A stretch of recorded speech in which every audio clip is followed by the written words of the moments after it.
Happy Thanksgiving to all of our What's at Stake listeners. The Penta team is off today and for the next couple of days around the holidays. So we are bringing back one of our best episodes from right around the launch of our new firm. This is a conversation I had a couple months ago with my colleagues, Andrea, Mike Berland, and Alberto, discussing the challenges facing corporations and their CEOs around understanding, managing, and engaging their stakeholders. Still a very timely conversation following the midterm elections in the US a couple of weeks ago, heading into the new year with a new Congress and many of the economic and business headwinds that we've discussed on some of our previous episodes. We'll be back next week with a brand new episode. Until then, enjoy this episode.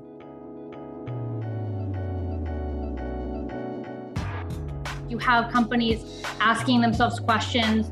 Okay, what is the next thing that the stakeholders that I have to care about, that the talent that I want to keep and recruit, and the employees I want to keep, and the politicians that I need to engage? How do I do this, and how do I balance this in a way that fits with the business needs of the company long term? That was my partner, Andrea Christensen, you just heard, talking about what's next as our clients and companies and corporations think about how to navigate issues, particularly around some of the ESG discussions and pressures over the last couple of years, but really applies to all of the issues coming up in this complex environment that businesses find themselves in. I'm Brian DeAngelis. I'm one of your hosts here at What's at Stake. We just wrapped a great episode with three of my colleagues, senior partners, Mike Berland and Alberto Lopez Valenzuela, and Andrea, who you just heard, diving in, as this is episode 2, a little bit more about what the intelligence side of Penta will bring to clients, both new and old, and really how it helps unpack the motivations of stakeholders. And when we talk about stakeholders, we're thinking about internal stakeholders, employees, investors, suppliers, and partners, external stakeholders from activist groups to customers, policymakers, regulators, everybody who has an influence and impact over the reputation and the performance of companies across the globe. It's a great episode. I'm biased, but I think you'll really enjoy it as we unpack more of what Penta, as the world's first comprehensive stakeholder solutions firm, will be bringing to the market. And I'm excited to let this episode really kick off deeper discussions that we'll have in the weeks and months ahead. So hope you enjoy this conversation. Welcome to episode 2 of our new show, What's at Stake, a Penta podcast. I'm your host, Brian DeAngelis, and I'm picking up this week where my colleague Matt McDonald left off last week. I'm bringing a couple of new voices from the Penta team with me. We're here to talk about the complex stakeholder environments that businesses must navigate these days and the ways that our new company, Penta, helps them solve those challenges. I'm excited to introduce to the podcast and our listeners senior partners Mike Berland and Alberto Lopez Valenzuela, along with my longtime partner and colleague, Andrea Christensen. Mike, Alberto, Andrea, thanks for joining us. Before we dive in, since this is technically episode 2, let me just do a really quick recap and we'll get a little bit into introductions. So Penta is now literally 1 week old for our former listeners of HPS Insights. Last week, Hamilton Blaze Strategies, Flag Media Analytics, we merged with Decode-M, Alva, Ballast Research, and Gotham into one entity, Penta, to offer our current and future clients comprehensive stakeholder solutions.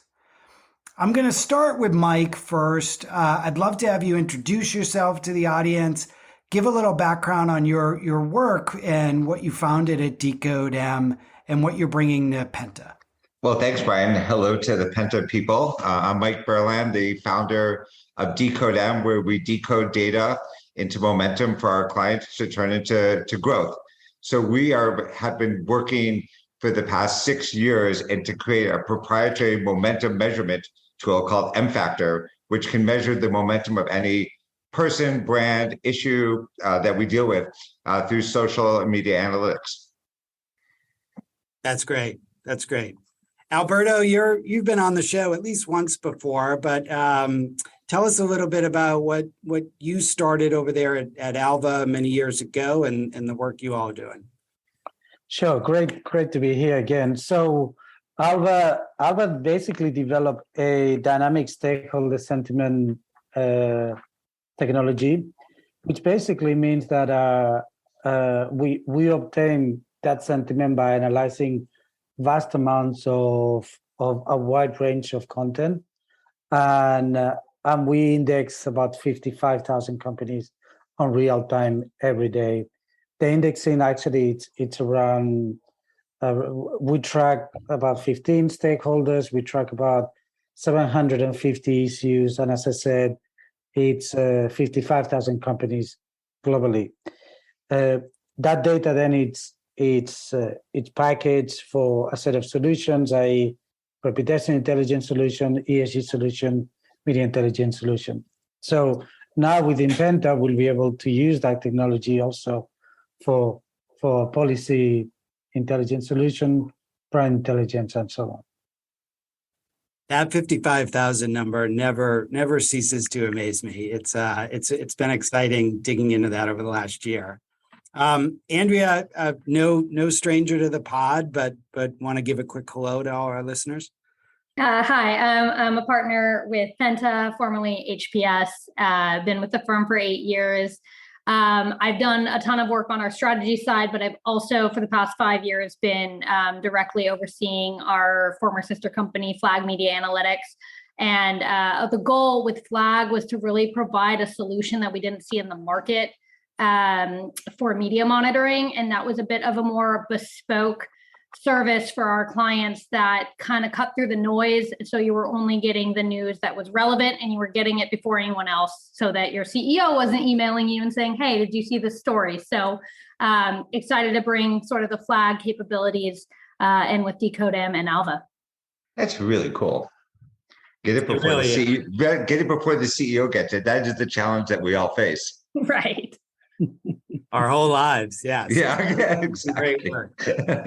Well, let's pick up a little bit. So all three of you, bring, if you will, a different stream of data into the mix. And one of the things that struck me in Matt's conversation last week. So Matt was talking with our board chair, Alexander Jukowitz, and one of our board members, Beth Comstock, and Beth, a former vice president at General Electric, she pointed out that those CEOs and C-suites, they're actually swimming in data, but there is a real lack of meaningful data, of the ability to understand what that data means, and really a lack of guidance on what to do with it. So Alberto, I wanted to start with you. You've obviously been working with people like Beth, CCOs, C-suite execs with similar remits over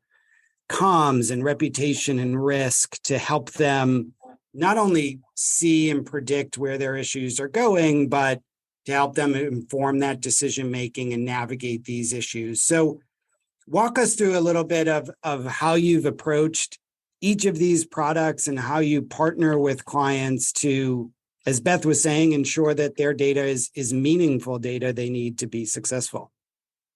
Sure. So I think the first thing that it's worth mentioning that unlike other functions, data analytics capability has actually never built into the communications function, or historically built into the communications function.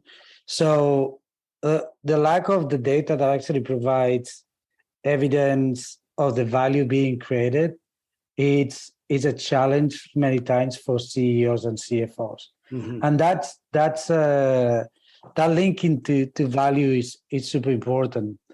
So there are sort of about four particular aspects that I think are worth noting about this.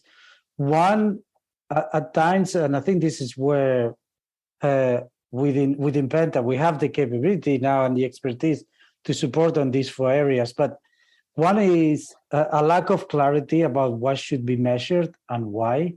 I think historically there's been a lot of data, as you know, but not knowing what to do with it. Right. So I think that's super important. I think also the function historically, because of what it sort of how it developed over time, it was more focused on outputs rather than outcomes. And by outputs, I mean analysis of campaign coverage or reach and so on. Whereas I think the fact that actually the function has been output oriented, it actually has sort of made them see that actually the outcome is far more important than the outputs. I think another aspect that I would note is that historically there's been a lot of emphasis on reputation rankings as opposed to understanding the impact that reputation has in the business. Yeah. Yes. And again, that focus on the rankings, it's I think it's misplaced. Really, what CEOs want to hear is how all these perceptions are actually affecting the business. I think where I think we're going to have the biggest opportunity, and where we can actually companies like us kind of a lot of value is, and to a certain extent, Alba has been doing this, Decodem has been doing this, and Flag has been doing this as well. But it's this issue about data aggregation and actually joining up various data sets into a more holistic and a strategic picture. Yeah. So I think that's that again. I think that's how we can really support the function to connect better with CEOs and CFOs and elevate the work that's being done. Mike, I want to bring you into this because as I've learned more and more about what Decodem brings to the table, one of the big things is the why, right? The momentum helps explain what Alberto was just saying, how things are being interpreted and why. So jump in there. I think you might offer some good perspective on this in terms of how clients can use that data to understand the why and then act on it. I think Alberto nailed it. Clients know their numbers. They know their measurements. They want to know what to do with it and how to get the momentum, how to grow their business. So it's swimming in data is now irrelevant because now data is readily available. Why did this happen? What am I going to do with it? And how can I not just turn it into profits, but how can I turn it into a company having a purpose and an impact on the communities that we operate, the stakeholders that are with us. So that's the next generation. It used to be the data used to be the key. Now it's what am I going to do with it? Right. And that's a perfect segue. Andrea, I've been building up to this question for you. You've got a ton of experience, as you mentioned, on the Flag side, but you're also obviously a partner here on the strategy side, helping our clients understand this data, make sense of it, and to exactly Mike's point, figuring out what those data points are telling us and how to act on them. So talk a little bit about the way we've used data historically, but even today and where we see it going in the future to help navigate a lot of these challenges companies are facing. Yeah, absolutely. And I think that one of the challenges that companies have when faced with all this data is, what questions am I asking? Am I asking the right questions?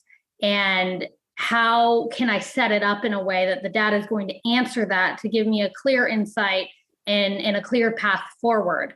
And that, I think, is what we've been working on for years. And what's really exciting is to have this sort of new really cutting edge data technologies that Mike and Alberto bring to the table, to be able to start doing that even better than we've been doing in the past.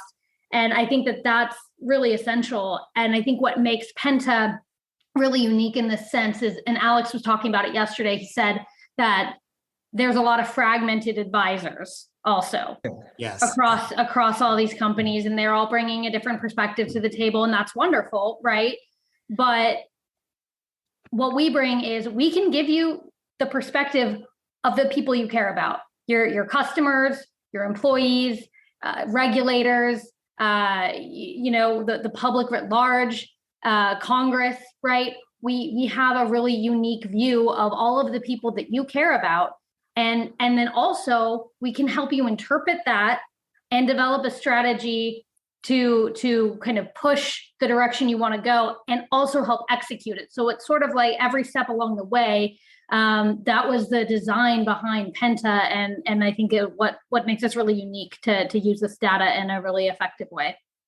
I've been sharing this truthful anecdote with clients since we launched, but I have been in DC long enough that I've literally been in rooms for a client where I get 10 minutes to present. Ballast, who back then did not work with, comes in and presents their data for 10 minutes. And then the pollster comes in and presents their data for 10 minutes. And we leave an hour later and everyone's learned a couple data points, but there's no strategy or plan. It's sitting in that CCO or head of DC or whatever it is, head, and what do we do next? And Andrea, you nailed it in my point. What I'm so excited about is we're all going to do that in our internal meeting. And then we're going to come to the client and actually have the data points they need to understand what's happening, why it's happening, how it's happening, and then what to do about it. So I'm super excited about it. And I'm going to maybe pause us there on that high point. Let's take a quick break.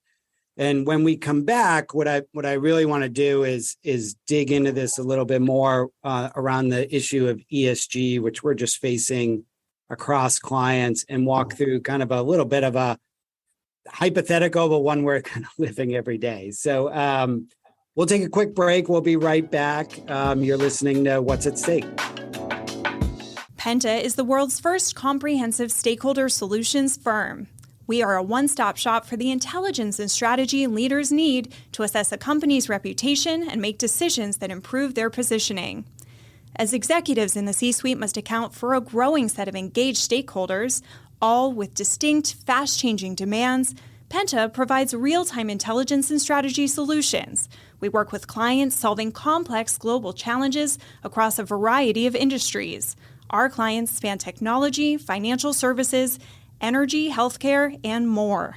To learn more about how Penta can support your company, check out our website at pentagroup.co, our Twitter at pentagrp, or find us on LinkedIn at Penta Group.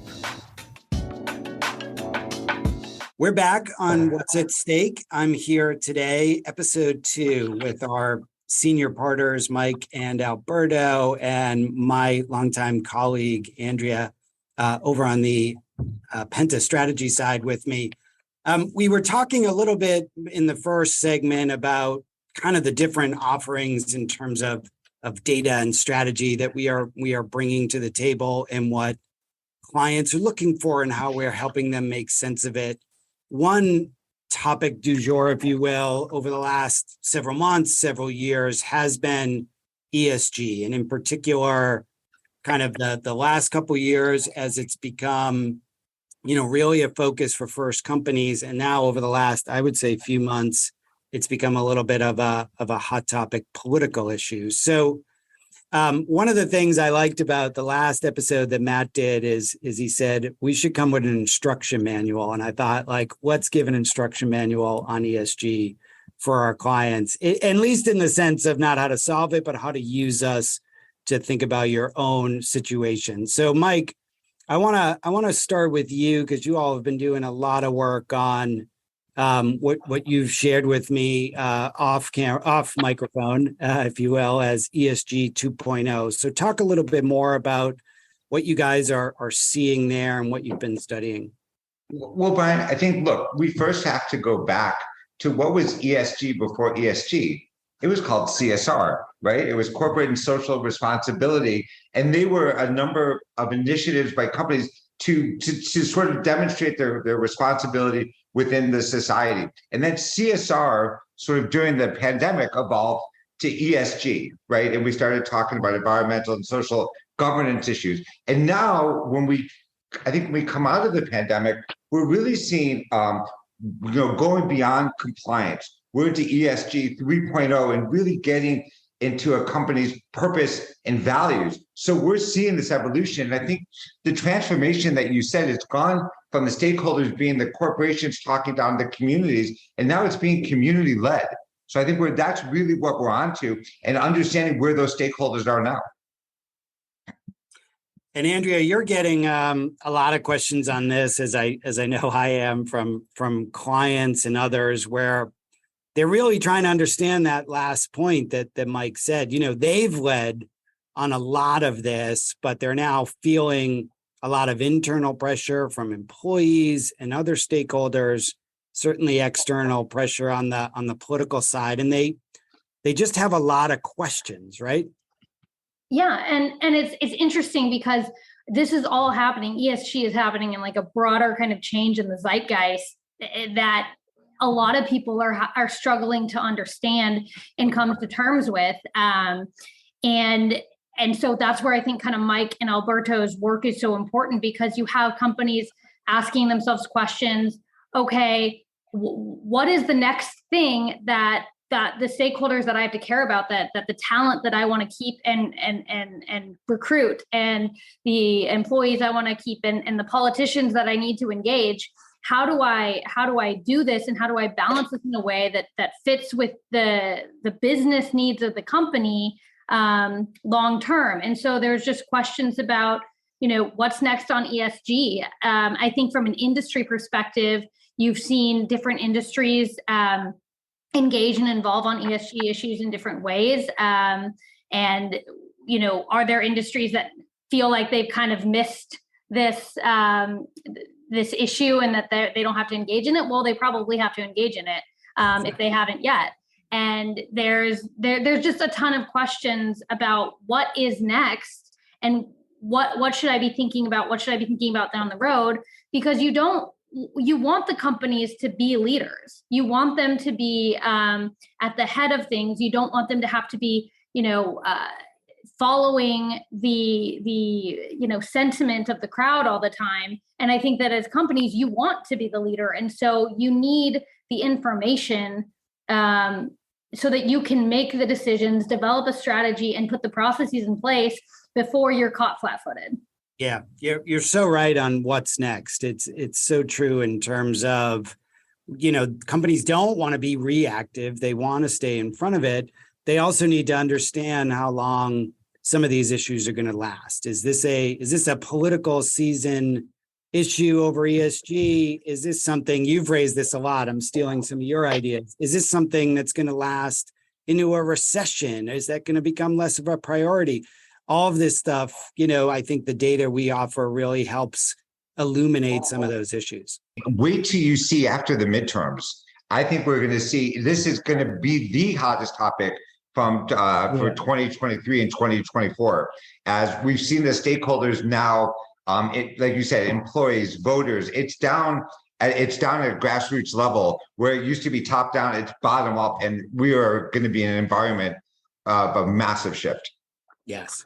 I agree. Yeah. Alberto, you're gonna solve this for everybody, right? You've got the reputation and the predictive data to help us navigate through this.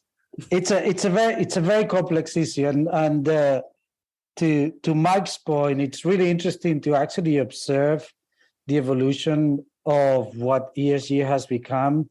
In the sort of the mid 90s and early 2000s, there was this focus on CSR, focus on communities, focus on doing good. As actually stakeholders were given a platform to shout about things with social media and connected networks, then the power was actually given to the stakeholders. And as Mike is saying, this is a stakeholder-led issue, and this is not going away. It's just not. Right. I think what's really interesting is that companies have actually realized that I remember talking to a chairman of a FTSE 100 company about 7 or 8 years ago, and he said to me, Monday to Thursday we do business, Friday afternoon we do CSR. Yeah. And that's you cannot do ESG in that way anymore. ESG really, it's an integral part of the operations of the business. It has to be embedded in the operations of the business. Otherwise, it just doesn't work. The part of the challenge that exists right now, and you had someone like Elon Musk saying ESG is the devil incarnate. And you had raids in Deutsche Bank for greenwashing and so on. So part of it, you get this push and pull, these pressures of resistance between parties wanting to adopt, parties resisting to adopt, and so on. But the problem is not going away. But I think another dimension of the problem here is the fact that actually it's very difficult to actually get a single version of the truth. You got the sort of historically the ESG ratings, actually the source of the ESG ratings have actually been company self-reporting data. It has not been a stakeholder-led data, it's company self-reporting data.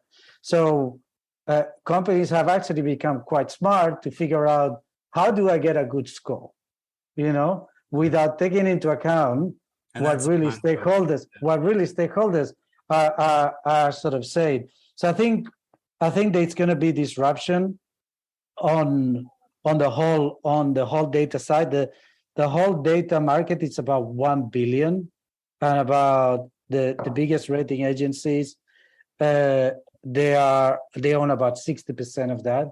But there's a lot of disruption there. And the other point I want to make, it's about again this resistance towards ESG. It is actually calculated that we are looking between 3 trillion to 6 trillion per year to actually invest in climate change initiatives until 2050. Yeah. So this is a huge undertaking for businesses, and no wonder they are nervous about the implication of this, because the bill for this is huge.